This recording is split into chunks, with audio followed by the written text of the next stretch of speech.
বিজ্ঞানীরা বলছে মৌমাছির 5টা চোখ থাকে, ভালো করে শোন। 2 সাইডে 2টা চোখ রয়েছে, আর মৌমাছির মাথার উপরে 3টা চোখ থাকে। এই 5টা চোখ দিয়ে 3500 মানুষের চোখের সমান কাজ করে।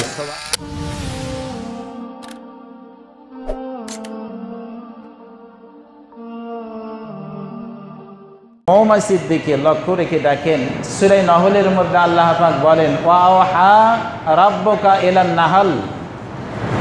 মৌমাছির কাছে আল্লাহ ওহী করেছেন, মৌমাছির কাছে আল্লাহ কথা বলেছেন যে তুমি বাসা বাঁধো। কোন জায়গাতে? পাহাড়ে বাসা বাঁধো, তুমি গাছগাছরাই বাসা বাঁধো, তুমি মানুষের তৈরি করা ঘরে অট্টালিকায় তুমি বাসা বাঁধো। 3 জায়গাতে বাসা বাঁধা মৌমাছি, 3 জায়গাতেই বাসা বাঁধে। 1 পাহাড়, 2 গাছগাছরা, 3 মানুষের তৈরি করা অট্টালিকা, যেমন ঘর তৈরি করেছেন, মসজিদ করেছেন, বৌঠুখানা করেছেন, ও সমস্ত জায়গাতে মৌমাছি বাসা বাঁধে।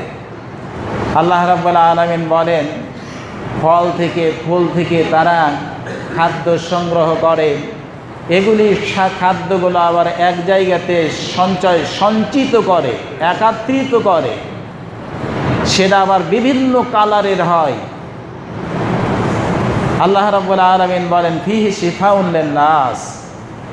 এই যে মধু তৈরি করলো মধুমক্ষিকা, এটা মানুষের জন্য আমি আল্লাহ শেফা বানায়া দিলাম, রোগ থেকে মুক্তি লাভের জন্য মহৌষধ বানায়া দিলাম।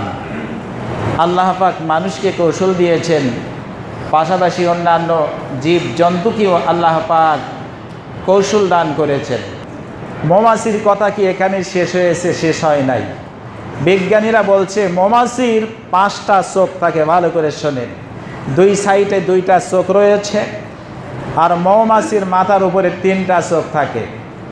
এই 2 সাইডে 2 চোখ আর মাথার উপরে 3 চোখ, এই রয়েছে 5টা চোখ। এই 5টা চোখ দিয়ে 3500 মানুষের চোখের সমান কাজ করে। সুবহানাল্লাহ।